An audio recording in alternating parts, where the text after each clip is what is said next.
बांझ जिठानी। अमिता और सुनीता आपस में देवरानी जिठानी होती हैं। शादी के कई साल बाद भी अमिता को कोई औलाद नहीं होती, लेकिन शादी के 1 साल में ही देवरानी सुनीता को एक प्यारा सा बेटा होता है। अरे सुनीता, तू तो सीधी है। क्या सारा दिन अपने बच्चे को उस अमिता की गोद में डाली रहती है?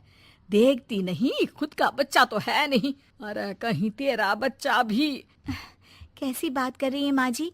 अभी उनकी शादी को भी तो सिर्फ 5 साल ही हुए हैं। कई लोगों को तो 10-10 साल बाद भी बच्चे होते हैं।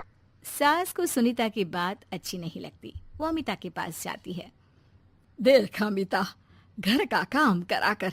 सुनीता का एक तो छोटा बच्चा, वो बेचारी घर को चिराग भी दे और सारा दिन किचन में खटती रहे, और ऊपर से तू आराम करे। दीदी, खाने में क्या बनाना है दोपहर को? मैं किचन में जा रही हूँ। अरे नहीं नहीं, मैं हूँ ना, मैं खाना बना लूंगी। अरे खाना आप बनाएंगी तो मुन्ने को कौन पकड़ेगा? अरे तू पकड़ेगी, मैं पकड़ूंगी। भाई माँ ही तो मुन्ने को पकड़ती है। तू काम करे और ये मुन्ने के नाम पर आराम।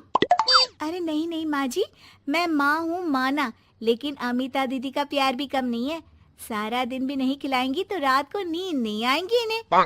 अरे तो दूसरे की औलाद तो दूसरे की होती है ना। ला अमिता, मुन्ने को मुझे दे दे। लेकिन जैसे ही मुन्ने को सास गोद में लेना चाहती है, वो उनके पास जाने से इनकार कर देता है। अरे काला जादू कर दिया है इसने। बच्चा किसी के पास आ ही नहीं रहा है भाई। माँ, इसे काला जादू नहीं, प्यार कहते हैं, जो दीदी मुन्ने से करती हैं। अरे हाँ हाँ, हम तो दुश्मन है ना इसके, जो ये हमारे पास नहीं आ रहा है। अरे सगी दादी हूँ मैं, पूरी की पूरी कोठी इसी के नाम कर जाऊंगी।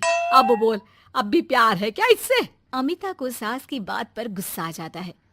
वैसे भी माँ जी, पूरे घर में यही एक चिराग है, तो आप इसे दे या ना दे, सारा कुछ इसी का है, चाहे वो मेरा भी क्यों ना हो। हाँ, अभी तो बड़ी जबान चल रही है, लेकिन जब घर पूरा इसके नाम होगा ना, तब पता चलेगा। अमिता और सुनीता दोनों ही मिलजुल कर रहती थी, इसलिए सास की बात का दोनों को ही बुरा ना लगता। मिलजुल कर काम करती और हंस खेल कर रहती। अरे बेटी, तेरी दोनों भाभियों ने तो मुझे साइड कर रखा है। अरे दोनों में इतनी पड़ती है कि मुझे तो डर लग रहा है, कहीं एक दिन ये दोनों मेरी बात मानने से इनकार ही ना कर दे। अरे तो खेल खेलो और दोनों को अलग कर दो, इस पे कौन सा गणित लगाना है माँ? हाँ हाँ, ये तो है, चल देख लेती हूँ मैं। अगले दिन सास धीरे से एक लाल पेन लेकर मुन्ने के बदन में लगा देती है और लोगों को बुलाकर हंगामा करती है। अरे देखो देखो, ये क्या हो रहा है मुन्ने के शरीर में? अरे ये क्या हो गया मेरे बेटे को? मैं अभी इसे लेकर डॉक्टर के पास जा रही हूँ। अरे ना दीदी, परेशान मत हो, मैं तैयार कर देती हूँ और कैब बुला लेती हूँ, बाद में ले जाइए आप इसे। अरे बेटा, तेरा है, वो क्यों ले जाएगी? वैसे भी ये डॉक्टर का नहीं, तांत्रिक का मसला है। किसी ने मुन्ने पर जादू करने की कोशिश की है, जिससे वो मुन्ने को मार ले। सुनीता ये सुनकर रोने लगती है। कौन मेरे मुन्ने को मारने की कोशिश करेगा माँ जी? नहीं नहीं, ऐसा कुछ नहीं होगा। सास अमिता की तरफ देखकर कहती है। अरे वही जिसकी खुद की औलाद ना हो। कैसी बात कर रही हैं माँ जी आप? मैं क्यों मारूंगी अपने ही बच्चे को? वो तो मेरे बेटे जैसा है। अरे बेटे जैसा है, बेटा तो नहीं है ना। वैसे भी मैंने तांत्रिक को फोन कर दिया है। थोड़ी देर में वहाँ तांत्रिक आ जाता है। भगवान भगवान भगवान भगवान, बच्चे की जान को खतरा है, खतरा है, खतरा है। इसके ऊपर किसी बांझ औरत ने काला जादू कर रखा है, रखा है, रखा है।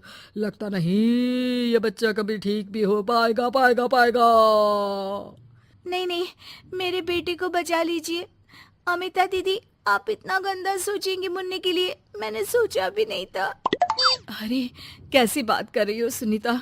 मैंने तो मुन्ने को माँ से बढ़कर प्यार किया, ये सोचो भला मैं ऐसा क्यों करूंगी? लेकिन बेटे के प्यार में पागल सुनीता सास की जाल में फंस जाती है। दीदी, आज से आप और मैं अलग हैं, मेरी रसोई अलग, आपकी अलग, और आज के बाद मुन्ने को छूने की क्या, देखने की भी कोशिश मत करिएगा। अमिता सुनीता को समझाने की कोशिश करती है, पर कुछ नहीं होता। अगले रोज। ला सुनीता, मैं मुन्ने को नहला कर तैयार कर देती हूँ। नहीं नहीं माँ जी, मैं नहला देती हूँ। लेकिन जैसे ही वो मुन्ने को नहलाने लगी, पेन के निशान एक एक करके निकल गए। अरे माँ जी, ये तो किसी ने पेन से निशान बनाए थे। देखिए, जैसे ही मैंने मुन्ने को नहलाया सारे निकल गए।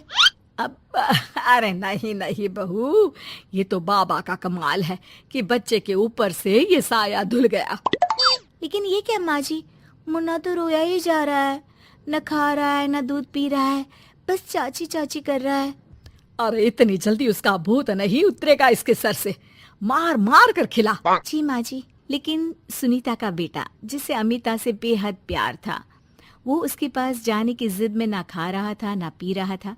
उसकी हालत बिगड़ती ही जा रही थी। हार कर एक दिन, माँ दीदी दिखाई नहीं दे रही है, क्या वो मायके चली गई है क्या? अरे क्या पता कहाँ गई, रुक बड़कू से पूछती हूँ। ए अमिता कहाँ है? माँ जल्दी पता करिए ना, दीदी कहाँ है? मुन्ने की हालत दीदी के लिए खराब होती जा रही है। सुनीता मुन्ने को लेकर नीचे अमिता के पास जाती है। अमिता बिस्तर पर पड़ी होती है। वो कमजोर सी दिखती है। बड़ी आराम से सो रही हैं आप, यहाँ मुन्ने की तबीयत खराब हो रही है। वो जैसे ही अमिता को छूती है, अरे दीदी ये क्या हो गया? आपकी तबीयत तो काफी खराब है। मुन्ने के बिना मैं नहीं रह सकती सुनीता, मैं उसके बिना नहीं रह सकती। मैं कसम खा कर कहती हूँ, मैंने मुन्ने को मारने की ऐसी कोई कोशिश नहीं की। मैं तो खुद मुन्ने के बिना मर जाऊंगी।